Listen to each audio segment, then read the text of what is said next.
அதுவே தலைவனுக்கு தகுதின்னு நினைக்கக்கூடிய உலகம் இது. ஆனால் நபிகள் நாயகம் ஸல்லல்லாஹு அலைஹி வஸல்லத்தை நாம அந்த வகையில் தலைவராக ஏற்றுக்கொள்ளல. எல்லாத்திலையும் உரசி பார்த்து இந்த மாதிரி ஒரு தலைவன் உலகத்தில் இல்லை என்று உணர்ந்துதான் நபிகள் நாயகம் ஸல்லல்லாஹு அலைஹி வஸல்லம் அவர்களை தலைவராக நம்ம ஏற்றுக்கொள்றோம். பொதுவாக இந்த தலைவன் உருவெடுத்து வரக்கூடியவர்கள்ட்ட உரசி பார்க்கணும்ல. இவங்களை எடுத்து பாத்தீங்கன்னா பெரும்பாலும் இந்த காசு தான் குறிக்கோளா இருக்கும். இதாங்க ஒருத்தன் தலைவன் ஆகுறதுக்கு அரசியல் அவன் போறான், சம்பாதிக்கலாங்கிறதுக்கு தான் போறான். என்னடா தொழில் பண்ண போறேன்னா அரசியல் தான் பண்ண போறாங்க. அரசியல் தொழில் இல்லனா ஒரு எம்எல்ஏ தேர்தலுக்காக வேண்டி 50 லட்சம் ரூபாய் செலவு பண்ணுவானா? நாட்டு மக்கள் எப்படி தொண்டு செய்யறதுக்கு 50 லட்சம் ரூபாய் வாரி இறக்கிறாரு. ஒரு எம்எல்ஏவா நின்று ஜெயிக்கிறதுக்காக வேண்டி 50 லட்சம் ரூபாய் அள்ளி வீசுறான். எதுக்காக வேண்டி? மக்களுக்கு நன்மை செய்யறதுக்கு 50 லட்சம் ரூபாய் செலவு பண்ணிட்டு போய் நன்மை செய்ய போறாரா? 50 லட்சம் முதலீடு செஞ்சா அது 10 மடங்கா எடுத்துக்கலாம். ஒரு 5 கோடியாவது சம்பாதிக்கலாம். எம்பியா நிக்கிறதுக்கு 1 கோடி ரூபாய் 2 கோடி ரூபாய் செலவு பண்றாரு. எதுக்காக வேண்டி? 10 கோடி ரூபாய் சம்பாதிக்கிறதுக்கு தான். அரசியல இன்னைக்கு தொழில், ஆன்மீகம் அதுவும் தொழில் தான். ஆன்மீகங்கிறாங்கள புதுசு புதுசா கிளம்புறான். என்னென்னமோ பாபாக்கள், என்னென்னமோ சாமியார்கள். இன்னைக்கு டிவிகள், தனியார் தொலைக்காட்சிகள் எல்லாம் சாமியார் விளம்பரங்கள் அதிகமாகி போச்சு, பாபாக்கள் விளம்பரம். அதன் மூலமாக மக்களை இருக்கிறார்கள். பிசினஸ் ஆன்மீகமானாலும் அரசியல் ஆனாலும் எந்த சமூக சேவைங்கிற பேர்ல ஒருத்தன் இறங்கினாலும் எத்தனை சமூக சேவை இருக்கு பாருங்க. அதெல்லாம் நோக்கம் இதுல கொஞ்சம் சில்லறை அடிக்கலாம். அட போலியோ தடுப்பு கொண்டு ஒரு இயக்கத்தை ஆரம்பிப்பான். இந்த போலியோ வரக்கூடாதுன்னு நல்ல நோக்கமா? அதுல ஒரு 10% எடுத்துக்கலாம், அவ்வளவுதான். பாலம் கட்டுறதுக்கு ஒரு கான்ட்ராக்ட் எடுப்பான். மக்கள்லாம் நல்லபடியா போகணும், இந்த பாலம் காலாகாலம் நிலைச்சு நிக்கணும், அதன் மூலம் நமக்கு பெரிய நன்மை கிடைக்கணும், அதுக்காக கட்டுறான். அரசுற கடமை நமக்கு இருக்குது. இப்படி நம்ம அரசுறது இல்ல, ஆனா அரசி ஆகணும். நபிகள் நாயகம் ஸல்லல்லாஹு அலைஹி வஸல்லம் அவர்களை இதுல உரசுவோம். முதல்ல ஒவ்வொரு தகுதியா எடுத்து அவர்களை உரசி பாருங்க. பொருளாதாரத்திற்காக இந்த முகமது நபிகள் நாயகம் இப்படி ஒரு அல்லாஹ்வுடைய தூதர்னு சொல்லியிருப்பாரோ? அதுக்காக ஒரு கூட்டத்தை உருவாக்கி இருப்பாரோ? அதன் மூலம் சம்பாதிச்சு கஷ்டமில்லாம சொகுசான வாழ்க்கை நடத்துறதுக்காக வேண்டி இவர் தன்னை அல்லாஹ்வுடைய தூதர் அறிமுகப்படுத்தியிருப்பாரோ? அப்படின்னு ஒரு சந்தேகத்தோடவே நம்ம ஆராய்ச்சி செஞ்சு பாருங்க. குருட்டுத்தனமா நீங்க நம்ப வேணாம். நபிகள் நாயகம் ஸல்லல்லாஹு அலைஹி வஸல்லத்தை பற்றி ஏதோ எங்க அத்தா சொன்னாங்க, அம்மா சொன்னாங்க, நீங்க நம்ப வேணாம். இப்படி இருக்குமோன்னு நீங்க சந்தேகத்தோட ஆய்வு செஞ்சு பாருங்க. ஆய்வு செஞ்சா சந்தேகம் தீரும். நபிகள் நாயகம் ஸல்லல்லாஹு அலைஹி வஸல்லம் அவர்களை பொறுத்த வரைக்கும் அவர்களுடைய இந்த பிரச்சாரத்திற்கு, ஆன்மீகத்தை அவங்க தேர்ந்தெடுத்ததுக்கும் அரசியலை தேர்ந்தெடுத்ததுக்கும் அனைத்து துறைக்கும் வழிகாட்டியா இருந்ததுக்கும் நிச்சயமா பொருளாதாரம் நோக்கமாக இருந்தது இல்ல. இத உரசி ஒண்ணு அவங்க வரலாறு எடுத்து பார்க்கிறோம். இப்ப நபிகள் நாயகம் ஸல்லல்லாஹு அலைஹி வஸல்லம் அவர்கள் சின்ன வயசுலயே வயிற்றுல இருக்கும் போதே தந்தையை இழந்துட்டாங்க. தாய் வயிற்றுல இருக்கும் பொழுது, இது தெரிஞ்ச விஷயம். 6 வயசா இருக்கும் போது தாயை இழந்துட்டாங்க. அனாதையா தான் இருந்தாங்க. பெரிய தந்தையுடைய அரவணைப்புல வளர்ந்தாங்க.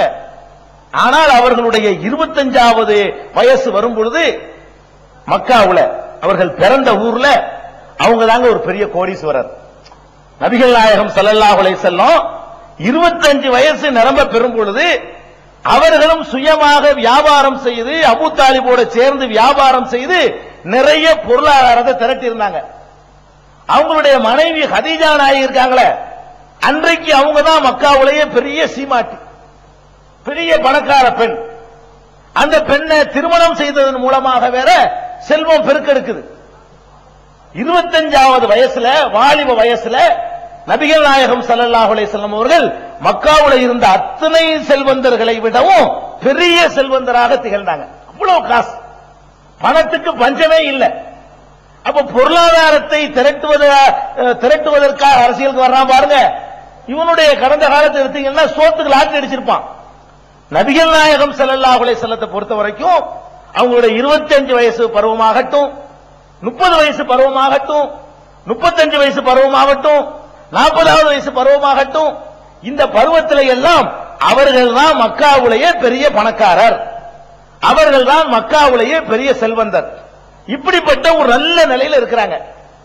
ஆனா எப்ப 40வது வயதில் தன்னை இறை தூதர் என்று சொன்னார்களோ, ஒரு கடவுளை மாத்திரம் வணங்குங்கள், கல்ல வணங்காதீர்கள், மண்ணை வணங்காதீர்கள், மனிதனை வணங்காதீர்கள், இயற்கையை வணங்காதீர்கள், உயிரோடு உள்ளவர்களை வணங்காதீர்கள், இறந்தவர்களை வணங்காதீர்கள், இப்படி எதையுமே வணங்காதீர்கள், அல்லாஹ் ஒருத்தனுக்கு மாத்திரம் நீங்கள் சிரம் தாழ்த்துங்கள் என்ற போதனையை நபிகள் நாயகம் ஸல்லல்லாஹு அலைஹி வஸல்லம் அவர்கள் பிரச்சாரம் செய்ய ஆரம்பிச்ச உடனே தங்களுடைய பொருளாதாரத்தை கொஞ்சம் கொஞ்சமா இழக்கிறாங்க.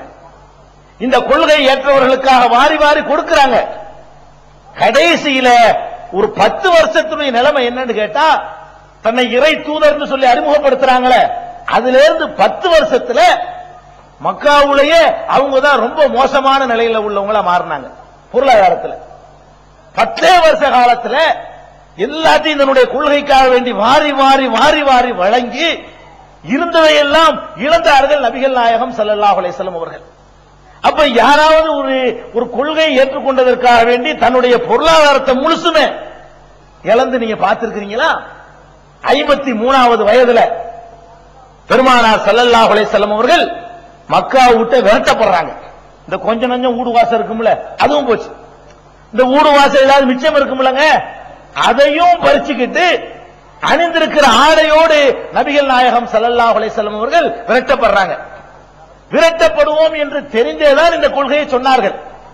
இந்த கொள்கையை சொன்னதனால் கடுமையான எதிர்விளைவுகள் ஏற்படும் என்பதை உணர்ந்தேதான் சொன்னார்கள். அதுக்கு தங்களை தயார்படுத்திக் கொண்டதான் சொன்னார்கள்.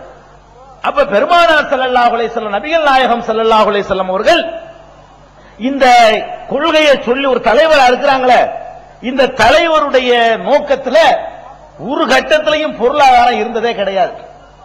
இப்ப கூட சிலருக்கு சந்தேகம் வரலாம், சின்ன மீனை போட்டு பெரிய மீனை பிடிக்கிறதானங்க. சில பேருக்கு சந்தேகம் வரலாம். கொஞ்சம் பேர் பணத்தை வாரி விடுவான், எதுக்காக வேண்டி 100 விட்டா 1000 கிடைக்குங்கிறதுக்காக வேண்டி. இவர் விட்டு பாருங்க, பிந்தி நிறைய சம்பாதிக்கிறதுக்காக விட்டுருக்கலாம்ல. தன்னுடைய சொத்துக்களை எல்லாம் இழந்து தனக்குன்னு ஒரு கூட்டத்தை உண்டாக்கி அப்புறமேல அந்த மக்கள்கிட்ட இருந்து வட்டியும் முதலுமா சேர்த்து அடிக்கிறதுக்காக வேண்டி செலவழிச்சிருக்கலாமா? அப்படின்ற அடிப்படையில் அவர்களுடைய முன்னோர் பகுதியை அலசி பார்த்தீங்கன்னு சொன்னா அதுவும் இல்லைன்னு ஆயிடுது. மதீனாவுக்கு போறாங்க. சொந்த ஊர்ல இருந்து விரட்டப்பட்டு மதீனாங்கிற ஊருக்கு அகதியாக போய் சேர்றாங்க. சேர்ந்து இந்த கொள்கையை மக்கள்கிட்ட பிரச்சாரம் பண்றாங்க.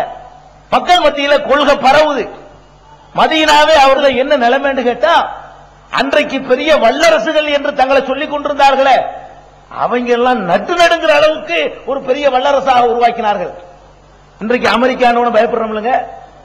இன்றைக்கு அமெரிக்கான்னு சொன்ன உலகம் எல்லாம் பயப்படுதா இல்லையா?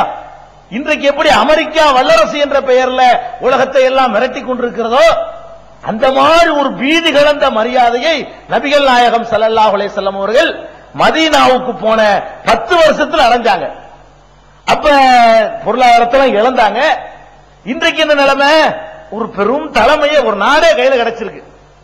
அவங்க கிழிச்ச கோட்டை தாண்டவே மாட்டாங்க யாரும். அப்படிப்பட்ட தொண்டர்கள் அவர்கள் தமக்காக எண்ணத்தை எல்லாம் எடுத்துக்கொண்டா கூட அதை பார்த்து சந்தோஷப்படக்கூடிய மக்களா இருந்தாங்க. நம்முடைய குழந்தைங்க நமக்குன்னு உள்ளதையும் சேர்த்து சாப்பிடுது. யாருக்காக பொறாமை வருமா? திங்கிறானு வருமா? நமக்கு வச்சிருந்ததை எடுத்து நம்ம குழந்தை சாப்பிட்டா அந்த சாப்பிடுறத பார்த்து நம்ம மகிழ்ச்சி அடைவோம். நம்ம மகிழ்ச்சி அடைகிறோமோ இல்லையோ, பொம்பளைங்க தாய்மார்கள் மகிழ்ச்சி அடைவாங்க. தன்னுடைய குழந்தையின் சாப்பிடுறத பார்த்து நம்ம அது பொறாமப்படுவோம். ஆம்பளைகளுக்கு அந்த குணம் இல்ல. தாய்மார்களை பொறுத்த வரைக்கும் தன்னுடைய குழந்தை சாப்பிடுறதுல மகிழ்ச்சி அடைவாங்க. அதை விட அதிகமாக சஹாபாக்களை பொறுத்த வரைக்கும் நபிகள் நாயகம் ஸல்லல்லாஹு அலைஹி வஸல்லம் அவ்வளவையும் எடுத்துக்கிட்டா கூட உங்களுக்கு கவலையே வராது, சந்தோஷம் தான் படுவாங்க. நம்ம ரசூல் ஸல்லல்லாஹு அலைஹி வஸல்லம் நல்லா இருக்காங்க, எதிர் கேள்வி கேட்க மாட்டாங்க. அப்படி ஒரு சமுதாயத்தை உருவாக்குனாங்களே, உருவாக்கின பிறகு அவர்களுடைய நிலைமை என்ன?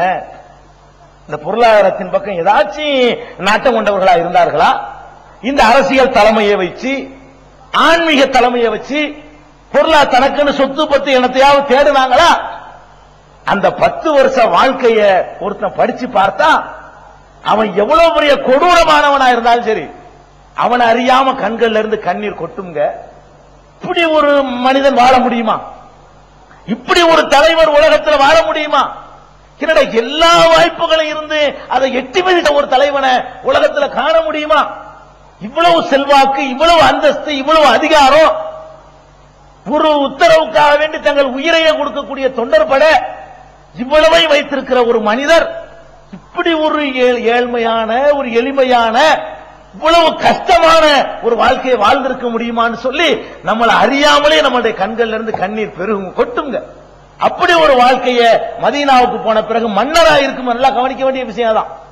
மன்னராக உலகமெல்லாம் பயப்படக்கூடிய சர்வாதிகாரி என்று நினைக்கிற அளவுக்கு மன்னராக இருந்த நபிகள் நாயகம்